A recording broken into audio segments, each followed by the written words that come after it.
श्री शिवाय नमस्तोभ्यम। हर हर महादेव। जय भोलेनाथ। जय श्री राधे कृष्णा। ओम नमो भगवते वासुदेवाय नमः। कैसे हैं आप सभी? उम्मीद करती हूँ आप सभी बहुत अच्छे, बहुत कुशल मंगल होंगे। बाबा भोलेनाथ की कृपा आप सभी पर बनी ही होगी और बनी रहे आगे के लिए, ऐसी कामना लेते हुए मैं आ गई हूँ आप सभी के लिए श्री सामर्थ्य श्री शिव महापुराण की कथा भाग 4 का सार लेकर के।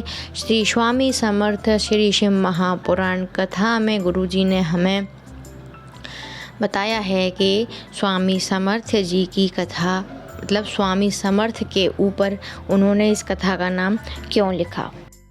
तो सबसे पहले जो 3 चीज़ गुरुजी हमें बताते ही हैं, उन चीज़ों के बारे में जान लीजिए। पहली है सजावट, दूसरी है बनावट और तीसरी है दिखावट। गुरुजी ने बताया कि व्यक्ति सजावट, दिखावट और बनावट के पीछे आजकल इतना पागल हो गया है कि उसे अपना जो भविष्य है या फिर कहें कि आगे उसका क्या निकलेगा नतीजा, वो उसके बारे में सोचता ही नहीं है। सजावट उसको चाहिए कि घर में बड़ी ब्रांडेड चीज़ें घर में होनी चाहिए कि लोग बार देखें, उसकी प्रशंसा करें, 10 लोगों में उसकी तारीफ़ हो। और उसके लिए वो अगर उसके पास होता है धन तो वह लगाता ही जाता है। बनावट, अगर धन ज़्यादा होगा, धन वैभव ज़्यादा होगा तो उसके जो बोलने का तरीका जो भी होगा वह सब चेंज हो जाएगा। बनावटी तौर पर वह कहते नहीं है, अपन सब बोलते हैं वो तो बनावटी रूप से हमसे बात करता है, तो बनावटी ढंग से बात करने का तरीका भी चेंज हो जाएगा, रहने खाने पीने सभी का। और दिखावट, एक आदमी होता है कि जो उसके पास सब है या ना हो, लेकिन वो ऐसा दिखाएगा, भले उसमें वह संतुष्ट है या नहीं है, लेकिन दिखाएगा ऐसा कि वह बड़ा संतुष्ट बैठा है, संतुष्ट होकर के बैठा है, अब उसके मुकाबले कोई है नहीं। तो इन 3 चीज़ों से हमें दूर रहना चाहिए। हमें अगर कुछ करना चाहिए तो बाबा का भजन, बाबा का ध्यान, बाबा का नाम जाप। अगर हमें बैठना चाहिए तो ऐसे व्यक्ति के पास बैठना चाहिए जो किसी की निंदा ना करे।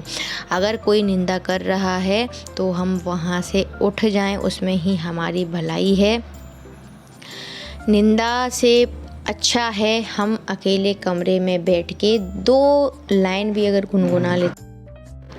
तो इसी की बात पर एक बात आती है कि बताइए कि जब हम अपने से बड़ों के कहते नहीं कि आशीर्वाद ले लो, तो हम उनकी आंखें छू के आशीर्वाद क्यों नहीं लेते हैं, हम उनके हाथ छू के आशीर्वाद क्यों नहीं लेते हैं। तो इसका गुरुजी ने हमें बताया कि जब हम चरण छूते हैं, जब हम चरणों को स्पर्श करते हैं तो हमें ये इस कामना से आशीर्वाद लिया जाता है। ये परंपरा इसलिए चली आ रही है कि जिस पहले जो गुरुवर होते थे उनके चरण स्पर्श इसलिए किए जाते थे कि गुरु अपने शिष्यों को यह सिखाते थे कि जिस मुकाम तक हम पहुँचे हैं उससे आगे तक आप बढ़ो, और उसके लिए आपको चरणों की रज से ही निकलना पड़ेगा। इसलिए बड़ों के चरण छू कर के आशीर्वाद लिया जाता है, हाथ पैर छू कर, हाथ या मुंह छू कर के आशीर्वाद नहीं लिया जाता है। तो कल की कथा चल रही थी कि गुरु नानक देव वहाँ से लंगर खाकर निकल लिए थे। तो जब वह चले गए थे तब वहाँ के जो गुरु नानक देव के साथ में जो उनके चेले थे, उन्होंने उनसे बोला था कि झोंपड़ी को तोड़ करके आओ। तब उनके जो शिष्य थे उन्होंने बोला कि झोंपड़ी को क्यों तोड़ना गुरुजी, इसने हमें पूरी रात रखाया है, हमने इनके यहाँ खाना खाया है, फिर झोंपड़ी को क्यों तोड़ना। तब गुरु नानक देव ने बोला कि गुरु मैं हूँ या आप। तब उनके चेले ने बोला कि आप ही हैं, तो जाओ फिर झोंपड़ी तोड़ कर के आओ। तब अपने गुरु की बात मान वह झोंपड़ी तोड़ने के लिए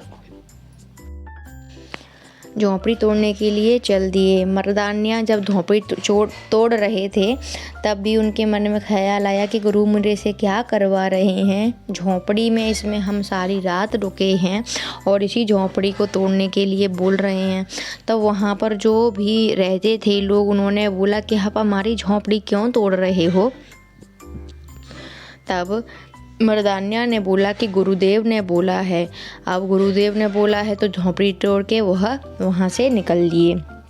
जब वो वहाँ से चले गए तब वहाँ जो लोग रह रहे थे उनको गुस्सा आ गया कि हमारे घर पर हमने पूरी रात उनको रखाया, लंगर खवाया, सारी चीज़ें करी, भजन हमारे घर गाया, तब भी हमारी झोंपड़ी तोड़ गए, अब हम कहाँ रहेंगे। सब उनको गुस्सा आ गया।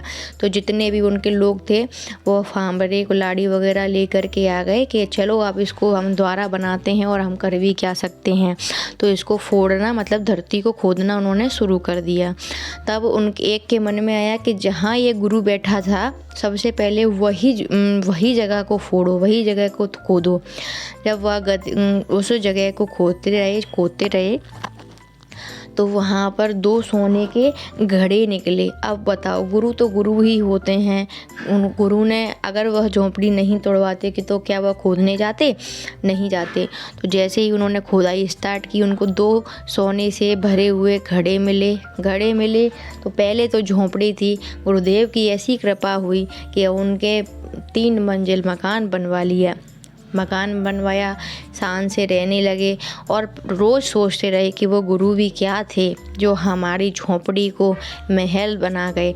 एक समय निकला, फिर गुरुदेव वहाँ फिर से आए और फिर से आने के बाद मर्दानिया को बोला जाओ जा कर के बोल के गुरुदेव आए हैं। तब मर्दानिया गए और उन लोगों ने देखा ये तो वही गुरु हैं। तो सब लोगों ने जो उस घर में रहते थे वह सब आकर के गुरु नानक देव के चरणों में साष्टांग दंडवत प्रणाम करके बोले, गुरु जी आपकी महिमा तो अपार है। हम सभी तो आप पर गुस्सा कर रहे थे कि आपने हमारी झोंपड़ी तोड़वा दी, लेकिन हमें क्या पता था आप हमें ऐसा आशीर्वाद देंगे कि हमें झोंपड़ी की जगह ये सब हमें प्राप्त होगा।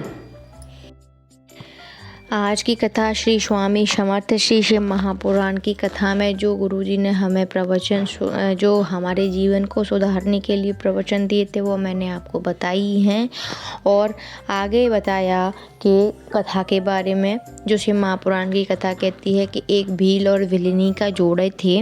भील जो था वो रोज़ शिकारी के लिए जाता था, शिकार करने के लिए जाता था। तो उनको एक दिन एक जगह पर शिवलिंग दिखाई दी। अब वो उस भील ने देखा चारों तरफ कि इनकी कोई पूजा आराधना नहीं करता है, जबकि भील को कोई पूजा पाठ करना नहीं आता था। उसने सिर्फ यह देखा कि यहाँ कोई पूजा पाठ करने के लिए नहीं आता है, तो वह शिवलिंग को उठा करके अपने जो झोंपड़ी थी, कक्ष था, वहाँ लेकर के आ गया।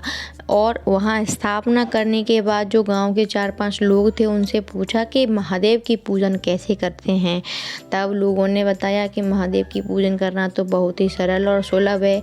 जल चढ़ा दो, दूध चढ़ा दो, भस्म चढ़ा दो और जो भी बेलपत्र पत्ते हों, फूल हों, वह सब चढ़ा दो। तब ऐसा सुन के वो भील ऐसे ही पूजा आराधना बाबा भोलेनाथ की करने लगा। उसको कुछ आता नहीं था। जब भस्म की उसने पूछा कि भस्म कैसी और कहाँ से मिलेगी, तो उन्होंने बताया कि शमशान में जो आदमी जल जाता है उसकी जो राख होती है बाबा भोलेनाथ को वो चढ़ाई जाती है। तो वह राख भर करके इकट्ठी करके लेके आता था। 1-1.5 बरस निकल गया ऐसे ही पूजा आराधना करते करते। 1-1.5 बरस बाद वह बाबा भोलेनाथ के लिए भस्म लेने के लिए जा रहा था। 10, 11, 12 दिन हो गए थे तो उसको भस्म नहीं मिली। वो घर आ गया। ढंग से उसने खाना पीना भी नहीं कर रहा था क्योंकि उसको भस्म नहीं मिल रही थी।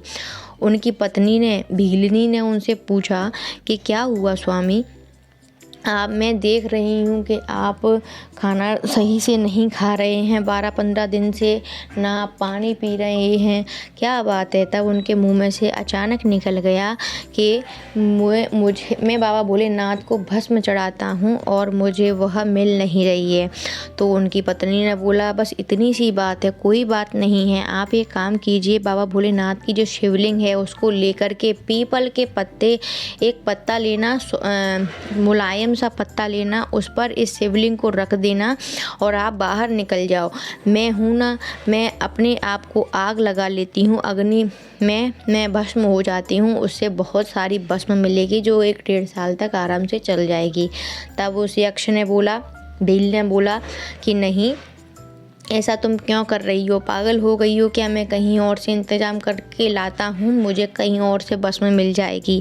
जब वह भील भस्म लेने के लिए घर से निकला तो उसकी पत्नी ने इतने में जो शिवलिंग थी वह बाहर रख के पीपल के मुलायम पत्ते के नीचे, ध्यान से सुनिएगा, मुलायम पत्ते के नीचे उस शिवलिंग को रख कर के अपने आप को अंदर ही आग लगा ली। तो उससे बहुत सारी भस्म हो गई। जब वह वापस आया, उसने देखा कि उसकी पत्नी ने अपने आप को आग लगा ली है भस्म के लिए, और उसने अपनी पत्नी को बहुत समझाया था। तब उसकी पत्नी ने उसको यही उत्तर दिया कि अगर मेरा जीवन आपके और बाबा भोलेनाथ के किसी काम आ सकता है, क्योंकि मुझे मरना तो है ही, अगर मैं बाबा भोलेनाथ की चरणों में अगर मुझे थोड़ी सी भी जगह मिल जाती है तो इससे बड़ा सुख कोई और हो नहीं सकता है। तब वह पूजन फिर से करने लगा और पूजन कर रहा था, भस्म बाबा को चढ़ा रहा था। इतने में उसके मन में भाव आ गया कि जब वह पूजन करता था तो वह अपनी पत्नी के साथ हर हर महादेव का जप करके थोड़ा सा नृत्य ज़रूर करता था। उसके मन में आया कि अभी तक मैंने अपनी पत्नी, धर्म पत्नी के साथ में पूजन किया है, अब वह नहीं है, मैं अकेला ही आज से मुझे पूजन करना पड़ेगा, नृत्य करना पड़ेगा। इतने में ऐसा भाव जैसे ही उस भील के मन में आया तो इतने में पीछे से उसकी पत्नी ने आवाज़ लगाई, हर हर महादेव। और जब वह जो भील था उसने देखा कि यह मेरी पत्नी की आवाज़ लग रही है, लेकिन यह तो अपने आप को भस्म कर लिया था। उसने अपनी पत्नी से पूछा कि तुम कहाँ से आ गई, तुम तो भस्म कर लिया था अपने आप को। तब उनकी पत्नी ने बोला कि हाँ, लेकिन बाबा भोलेनाथ ने मुझे दोबारा से जीवन दान दिया है, क्योंकि आपने मुझे पूजन करते समय याद किया। तब बाबा भोलेनाथ वहाँ प्रकट हुए। प्रकट होकर के उन्होंने पूछा कि तुम्हें क्या चाहिए। तब दोनों ने बोला कि बस आपकी नगरी में थोड़ा सा स्थान आपकी सेवा पूजन के लिए करना चाहते हैं। तब बाबा भोलेनाथ ने दोनों को नंदी पर बिठाया और नंदी के गले में जो रस्सी बंधी थी उसको ले कर जाने लग गए। ऐसा था आज की कथा का पूरा वृतांत। तो उम्मीद करती हूँ आपको वीडियो पसंद आएगा। अगर वीडियो पसंद आए तो प्लीज़ चैनल को लाइक, शेयर, सब्सक्राइब और कमेंट करना प्लीज़ नहीं भूलिएगा। और अपनी बहन, अपनी बेटी को इतना ज़्यादा प्यार देने के लिए आपका तहे दिल से बहुत बहुत शुक्रिया है। सबको मेरा नमन है। एक बार बाबा का नाम का जप करते हैं। श्री शिवाय नमस्तोभ्यम, श्री शिवाय नमस्तोभ्यम, श्री शिवाय नमस्तोभ्यम, श्री शिवाय नमस्तोभ्यम, श्री शिवाय नमस्तोभ्यम। बोला सब दुख काटो मारा, ओ भोला सब दुख काटो मारा। शिव शंकर जपो तेरी माला, भोले बाबा जपो तेरी माला। बोला सब दुख काटो मारा, ओ भोला सब दुख